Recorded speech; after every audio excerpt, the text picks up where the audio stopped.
आज की कहानी है बदसूरत बहू। रामरती की दो बहुएं थी। बड़ी बहू का नाम रेखा था, जो कि देखने में काली थी। वह उसके बड़े बेटे मोहन की बीवी थी। उन दोनों की लव मैरिज थी। रामरती अपनी बड़ी बहू को इसके रंग के कारण बिल्कुल भी पसंद नहीं करती थी। उसकी छोटी बहू का नाम कमला था, जो कि उसके छोटे बेटे रवि की बीवी थी। रामरती छोटी बहू कमला को बहुत पसंद करती थी, क्योंकि वह देखने में सुंदर थी और उसको रवि के लिए उसने पसंद किया था। रेखा कुछ दिनों के लिए अपने मायके गई हुई थी। रामरती अपने पति से रेखा की चुगली करती है कि अगर मोहन ने मेरी बात मानी होती तो उसकी भी कमला जैसी सुंदर बहू लेकर आती।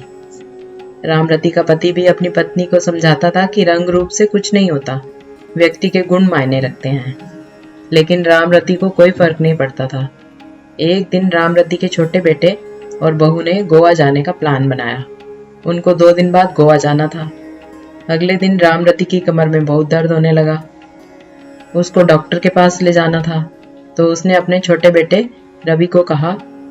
तो रवि बोला कि आज हमें शॉपिंग करने के लिए मार्केट जाना है, आप बड़े भाई के साथ चले जाइए। शाम को जब वह घर लौटे तो रामरती की तबीयत ज़्यादा खराब थी और घर पर डॉक्टर आए हुए थे। डॉक्टर ने रामरती को 1 हफ्ते बेड रेस्ट की सलाह दी। रवि के पिता ने रवि को गोवा में बाद में जाने की सलाह दी। तब छोटी बहू कमला बोली कि हमने गोवा जाने का बहुत दिन से प्लान बनाया हुआ है। माँ जी तो रोज रोज बीमार होती हैं। यह कहकर चली गई। मोहन बोला, पिताजी कोई बात नहीं, मैं रेखा को कल सुबह ही बुला लूंगा। अगले दिन रवि और उसकी बीवी गोवा चले गए। रेखा को जैसे ही पता चला कि माँ जी की तबीयत खराब है, वह तुरंत घर पर पहुंच गई।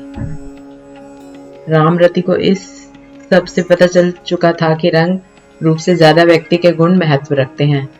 वह जिस छोटी बहू को अच्छा समझती थी, उसके गुणों ने उसको दुख पहुंचाया, जबकि जिस बड़ी बहू को रेखा को वह पसंद नहीं करती थी, उसके अच्छे गुणों से वह बहुत खुश थी।